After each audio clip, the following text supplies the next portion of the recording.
ओम नमो नारायणाय। ओम नमः शिवाय। जय श्री हरि विष्णु। जय माँ लक्ष्मी।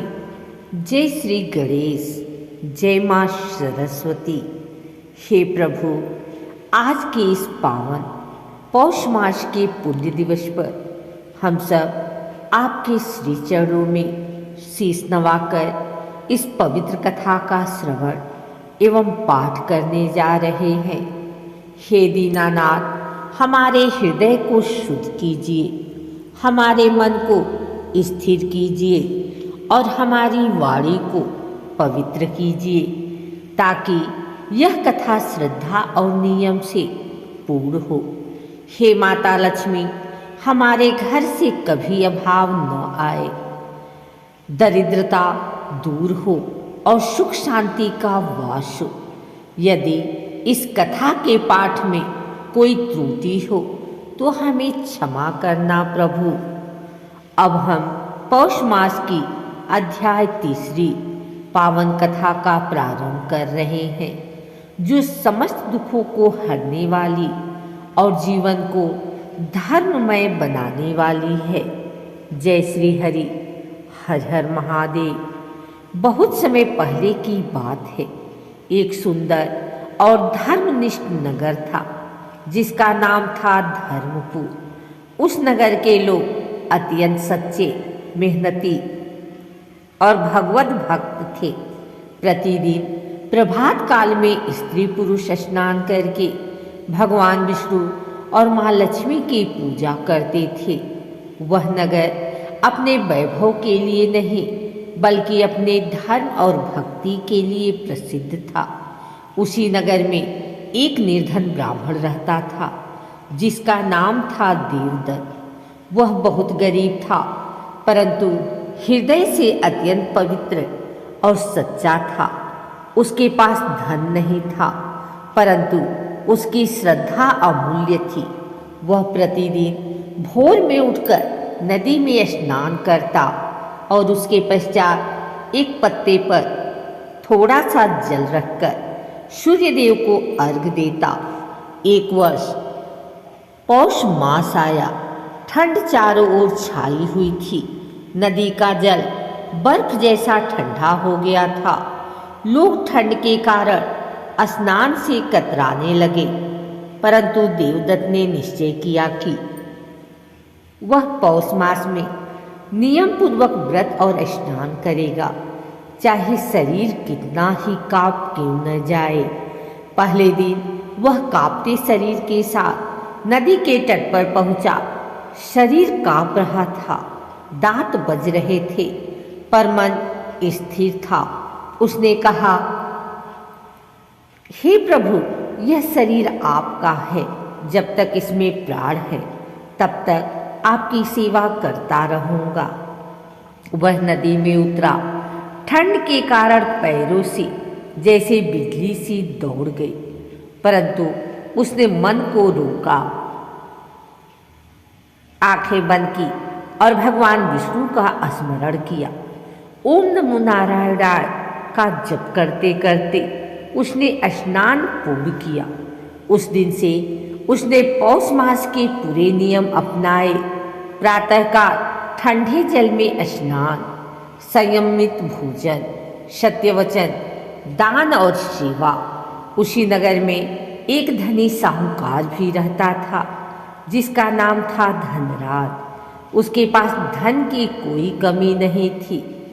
बड़ा घर, नौकर चाकर, अच्छी दुकानें, सब कुछ था, परंतु उसका हृदय कठोर था। वह गरीबों का मजाक उड़ाता था और कहता था, भगवान भगवान करने से क्या होता है, असली ताकत तो पैसे में है। एक दिन ठंड बहुत बढ़ गई। धनराज गर्म कपड़े ओढ़े अलाव जलाकर बैठा था। तभी उसने देखा कि देवदत्त ठंड में भी नदी की ओर जा रहा है। उसने हंसकर कहा, अरे ब्राह्मण, इस ठंड में स्नान करने से क्या मिलेगा? घर में बैठो, आग सेको। देवदत्त ने बहुत शांत स्वर में उत्तर दिया, धनराज जी, शरीर तो नश्वर है पर भक्ति अमर है। धनराज को उसका उत्तर अच्छा नहीं लगा और वह अंदर चला गया। कुछ दिन बीते, पौष मास का मध्य समय आ गया। देवदत्त की आर्थिक स्थिति और भी खराब हो गई। घर में अनाज भी कम पड़ने लगा, पर उसने व्रत नहीं छोड़ा। वह सादा भोजन करता, थोड़ा सा सूखा चावल और जल पीकर संतोष करता। एक दिन उसकी पत्नी बोली, स्वामी, घर में अनाज समाप्त होने वाला है, बच्चों को क्या खिलाएंगे? देवदत्त ने बड़े शांत मन से कहा, माता लक्ष्मी हमारी परीक्षा ले रही हैं, चिंता मत करो, प्रभु सब व्यवस्था करेंगे। उसी रात देवदत्त ने स्वप्न में भगवान विष्णु और माँ लक्ष्मी को देखा। माँ लक्ष्मी ने कहा, हे देवदत्त, हम तुम्हारी श्रद्धा से प्रसन्न हैं, शीघ्र ही तुम्हारे जीवन का दुख समाप्त होगा।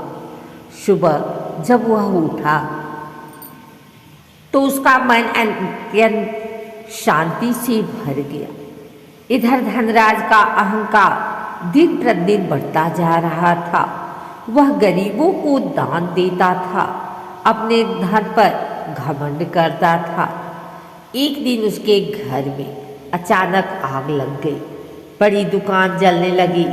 नौकर चाकर घबरा गए। धनराज दौड़ता रहा, पर आग पर काबू नहीं पाया जा सका। धीरे धीरे उसकी बड़ी संपत्ति जलकर राख हो गई। अब वह घबरा गया। जिसके पास कल तक बहुत कुछ था, आज उसके पास कुछ नहीं था। गरीबी में वह दर दर भटकने लगा। एक दिन वह उसी नदी के तट पर पहुंचा जहां देवदत्त रोज स्नान करता था। उसने देखा कि देवदत्त अभी भी पूरी श्रद्धा से स्नान कर रहा है। धनराज ने रोते हुए कहा, देवदत्त जी, मैं गलत था, मैंने धन का घमंड किया, आज सब कुछ नष्ट हो गया, अब मेरा मार्गदर्शन करो।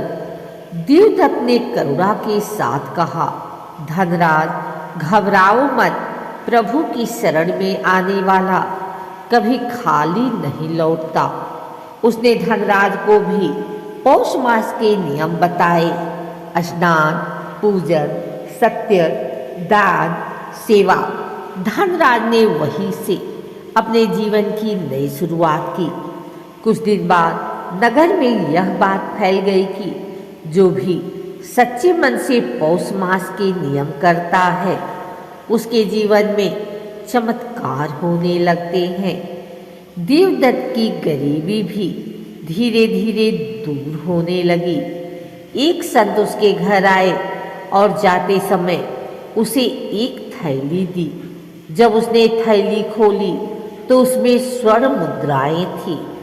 उसने आंख बंद करके कहा, हे प्रभु, यह सब आपकी कृपा है। उसने उस धन का घमंड नहीं किया, बल्कि उसमें से आधा गरीबों में बांट दिया। समय बीता, धनराज का जीवन भी सुधरने लगा। लोग उसे देखकर कहते, जो कभी घमंड करता था, आज वही सबसे विनम्र हो गया। हे प्रभु श्री हरि, जैसे आपने देवदत्त और धनराज का उद्धार किया, वैसे ही हम सबकी जीवन का भी कल्याण करें। जो कोई इस पुण्य पौष मास की तीसरी कथा को श्रद्धा से पढ़े या सुने, उसके घर में कभी दरिद्रता न आए, उसका मन सदैव शांत रहे और उस पर माँ लक्ष्मी की कृपा बनी रहे। अब इस कथा के पाठ का फल हम संसार के सभी प्राणियों को समर्पित करते हैं। जय श्री हरि, हर हर महादेव, जय माँ लक्ष्मी।